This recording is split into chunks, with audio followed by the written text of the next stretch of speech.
Okay, we gotta get comfortable here because I have some really, really good books to talk about that I want to share. So, welcome back to my channel, and today I'm going to talk about some books that they made me cry, they made me rethink about life, they made me highlight a ton of quotes, and then I'm going to share two that I'm like already perceiving are going to make me cry or come close to doing so. So first I want to start with Taylor Jenkins Reid. I'm going to start with Carrie Soto is Back. This book is literally about a female tennis player who eats, sleeps, lives, and breathes tennis, and her coach is her father, who also ate, slept, dreamt tennis. And it's literally about her coming out of retirement. I think she was retired for like 7 years to try to get her record back because there was a person who was going to have more like grand slams than her, and so she just couldn't let that happen. But on a deeper note, this book really explores why was winning so important to her. And growing up, her dad would always say, you're going to be the best tennis player, you're going to be the best tennis player. But that's not really what he meant. As he got older, he would tell her, like, no, what I meant is not that you're going to be better than anyone else, but that you are going to be best at the fundamentals of tennis. And best is like subjective because you could have the most grand slams in history. You could have the best serve. Like there's so many different measures to a sport that it's like, what are you going to choose to be best at? And how much are you going to strive to just take it all? And how much of it are you going to let consume you? And so this book really explores those deeper themes while also having some humor. It's so heartfelt. And there is a point in the book, it's a little past, no, it's like 3/4, that I literally had to put the book down. I was like sobbing and just reflecting on life. But obviously I'm not going to spoil what happens. But yes, overall, this is not like a sad book that's going to like leave you depressed or anything like that. So do not let that deter you. But it's a book that's going to take you through the journey, through all the feels. And so I wanted to share a few of my favorite quotes. The first one is, she says, and it stuns me silent for a moment, just how vast the gap is between who I am and how people see me. And this one just made me think because it's like, how often are we thinking about what other people think about us? And most of the time what they're thinking in their head and how we see ourselves is like completely different. Because someone had told her like something about her, and I won't spoil it. And she starts thinking like, wow, I just never imagined that this is what people thought. So the next one, I just have to share these. They're just so good. This one's so good. So they're sitting in the car, and she's, like I said, tennis has been her life. And so she's like, I don't really know what it means to fall in love. I don't even know how I feel about falling in love. Like, I don't know. And so her agent says, falling in love is really quite simple. She says, you want to know the secret? It's the same thing we are all doing about life every single day.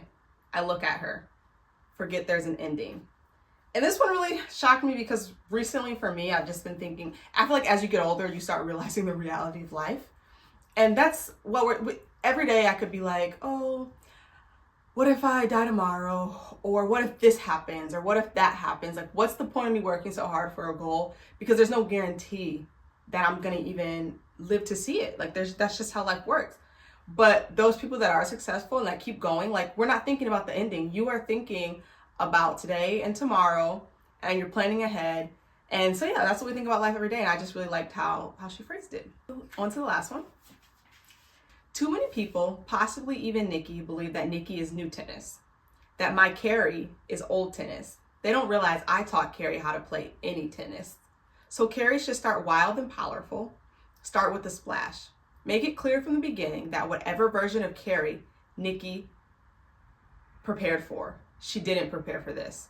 That whatever version Nikki prepared for, she didn't prepare for this one. And I just thought that was so beautiful because her father really focused on the fundamentals.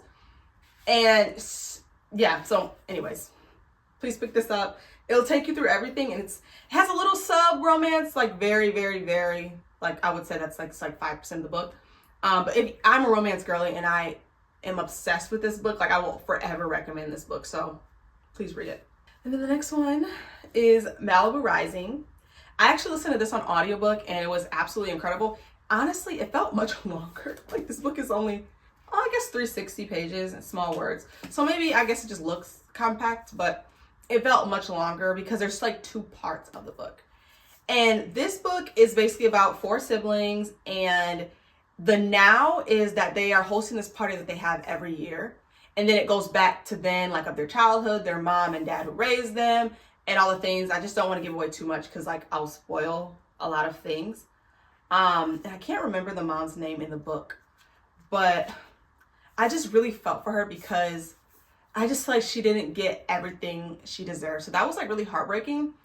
But the 4 siblings, I feel like, embraced that. And so I guess it kind of shows that everyone doesn't always get it, but there still is some sort of happy ending, I guess. But it's just, this one's really complex. Like, you need to pay attention or you'll miss something, because it's telling you about 4 different characters, the siblings, and then the mom, and then the dad, and then some of their significant others. So this one just switches between so many different characters, and it's told like, it's like narrated. So it's not like it switches from POV necessarily, but yeah, this one you gotta pay attention. But it's just a really good story. Like, she did a really good job because there's so many characters in this. And in the beginning, you might be a little like confused, like maybe like the first, I don't know, 30 to 50 pages, but then you'll be into it and understand like everything that's going on, all that jazz.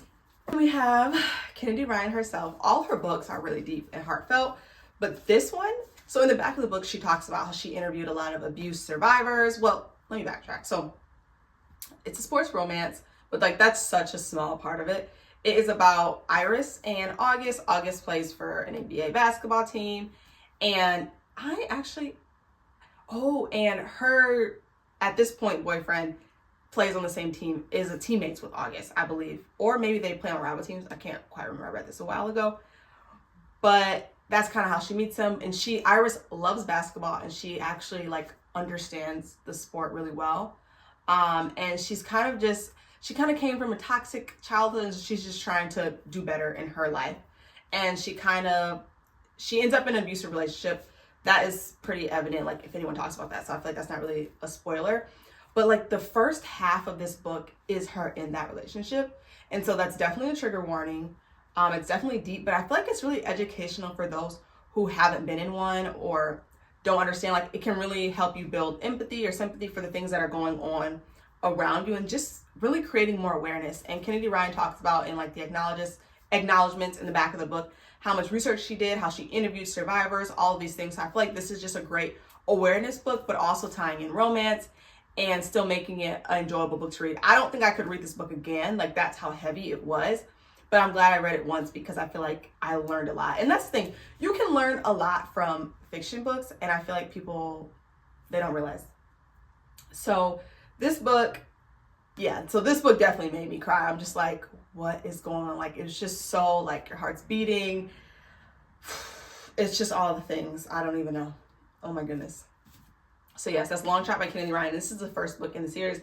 It's like an interconnected world, so they're all standalones, but this is the first book in the series. And in case you were wondering, no one asked, but my favorite book in the series is actually Hookshot, which is the second book in the series, and it's Iris's cousin. But anyways, that has nothing to do with this. Okay, and the last book that made me cry is Tell Me How It Ends by Luiselli, Variselli, something like that. I hope I pronounced it correctly. And that is a very short book, a very quick read. It was the book I actually had to read for class. So I'm like, I'm not going to enjoy this book. Like, I waited till last minute to do it, and I just remember laying in my bed at my old college apartment and pulling it up on ebook. And I read the whole book that night. Once again, I'm pretty sure the book's only like 100 pages. I read it on ebook, so it's kind of hard to tell exactly how long it was, but I think it was a really short book. And it is about this Mexican woman she's from Mexico City, and now she lives in the US with her husband and kids, and she is a translator for the immigration courts. And she talks about, basically she calls it Tell Me How It Ends because most of them, there's no ending for their stories, but it's about these children, like 7, 8, traveling alone from either Guatemala, Honduras, and El Salvador on this train called La Bestia through Mexico to immigrate to the United States because their living conditions are just that dangerous. And she talks about the visa process and just how difficult it is and how often these kids get detained and sent right back after this dangerous journey. And she goes even deeper into all the logistics of it and everything that happens, and I don't want to spoil that or just get too ahead of myself. But it really opens your eyes to the things that are just going on around you. And the way she tells it, because it's like 40 essays is how she writes the books. And I love like fiction essay books kind of like that. I don't know. They really draw you in. She does an incredible job.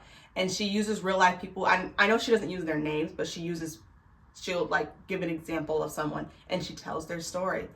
And it's just beautiful. And once again, it just teaches you so much and it opens your eyes. And I was in awe of the story, in awe of what she does, and in awe of what I learned. It's just so good.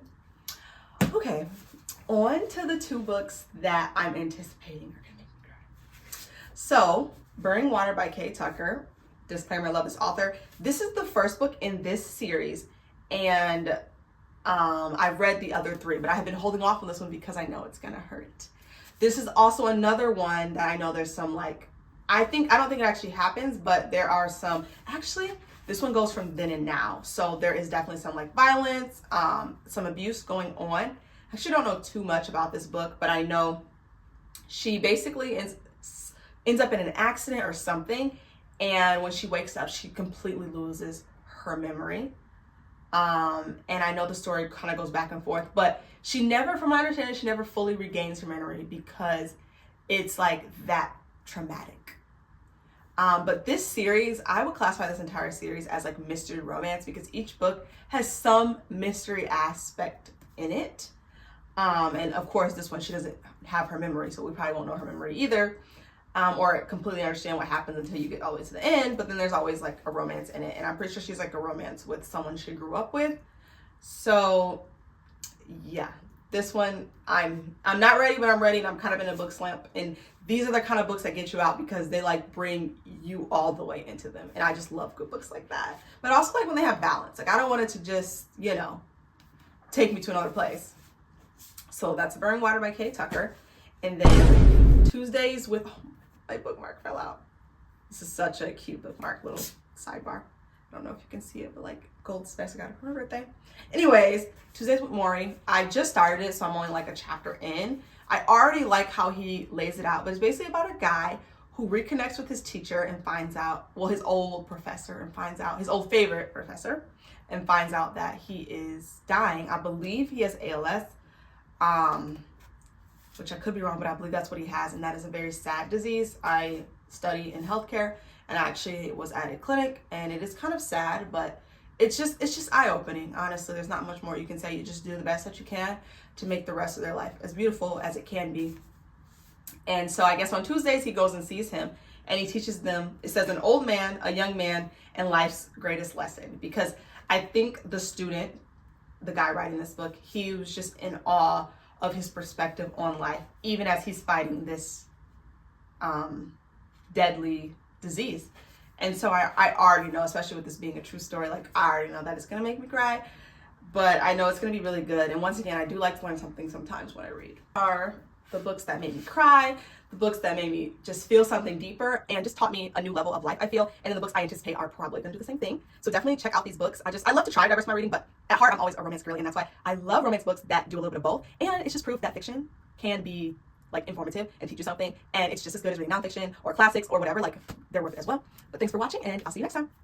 Well, thank you for watching my channel, and I hope you got some great book recommendations. And if you've read any of these books, please share some of your favorites down below. Share some of your favorite quotes. And if you've read any other books that maybe have made you cry or just rethink things, share the book, share the quote. That's my favorite thing about books. But I guess a book is just a book which is full of quotes. So I'll see you next time. Bye now.